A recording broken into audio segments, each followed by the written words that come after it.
ជំរាបសួរបងប្អូនក្នុងក្រុមសូមអធិស្ឋានបងខ្ញុំបានបាត់គុណស្រីព្រឹកមិញបងនៅមុខពលានចាស់បងពូយតុងហើយបាត់តាជាម៉ោង8ព្រឹកហើយបើសិនជាបងប្អូនណាបានឃើញភិនភាកដោយគូនស្រីខ្ញុំនេះសូមបងប្អូនជួយផ្ដល់ខ្ញុំផងខ្ញុំជួយជាសគុណបងខ្ញុំធ្លាប់តែឃើញគេដល់ពេលខ្លួនឯងខ្ញុំបល់អត់ដែរបងខ្ញុំអត់ដឹងថានិយាយអីត្រូវភាំងអស់បងអធិស្ឋានបងបើសិនវាបានជួបបានដឹងអីបងជួយផ្ដល់នឹងដំណឹងខ្ញុំផងបងចេះខ្ញុំចង់ដឹងថាកូនបងអាយុប្រហែលប៉ុន្មានអាយុក្នុង14ឆ្នាំហ្មង14ឆ្នាំអញ្ចឹងគ្នាត្រឡោកទៅហ៎បាទហ្នឹងបងគឺត្រឡោក14ឆ្នាំមានឈ្មោះអីដែរយូរ៉ាបងយូរ៉ាទីបារាំងយូរ៉ាអញ្ចឹងណាបាទហើយបាត់នៅម៉ោង8ព្រឹកថ្ងៃទី16ខែសីហាឆ្នាំ2026ហ្នឹងមែនបាទនៅមុខពលានចាស់បងអញ្ចឹងបានន័យថាទឹម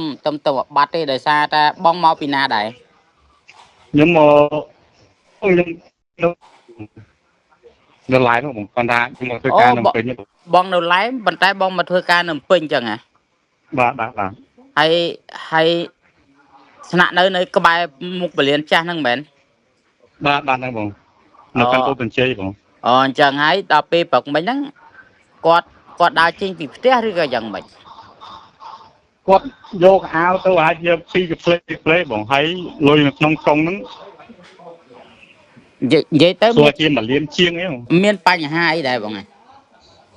ទេអត់ទៅបងនិយាយទៅអត់មានបញ្ហាស្ដីបន្ទោឲ្យកូនវាយដំច្រំធាក់កូនអត់តោះបងហើយម៉ែវាក៏មិនដាស្ដីបន្ទោកូននិយាយបដាបដោកូនរឿងការងារវាធ្វើការងារក្នុងកាស៊ីណូបងអញ្ចឹងប្រហែលជាគ្នាមានបញ្ហានៅក្នុងមានបញ្ហានៅក្នុងកាស៊ីណូទេអត់ទេបងអត់ទេសិតតែបងប្អូនមិត្តភក្តិអីចូលធ្វើការជាមួយគ្នានឹងហើយគាត់និយាយបដាបដោរឿងការងារខ្ញុំចេះនិយាយរឿងសាច់បាត់លុយបាត់កាក់តកែអញ្ចឹងបងបាទអត់មានរឿងអីទេអត់មានរឿងអីទុកដុំទេបងហើយខ្ញុំឆ្ងល់ថាមូលហេតុអីបានកូនខ្ញុំហ៊ានណុកលេខខ្ញុំណុកលេខម៉ែខ្ញុំបងប្អូនមិត្តភក្តិវាណុកទាំងអស់ស្អែកទៅមើលហើយវាយកលុយប៉ុណ្្នឹងទៅនឹងវាទៅណាវាខ្ញុំឆ្ងល់វាហួសចិត្តបងបាទបើមិនបានវាបាបកូនសង្កេតចូលចិត្តកូនអីកន្លងមកខ្ញុំអត់ថាទេបងអញ្ចឹងបានខ្ញុំឆ្ងល់ហ្នឹងណាខ្ញុំចង់ដឹងដើមតងអញ្ចឹងណាបងព្រោះអីដោយសារ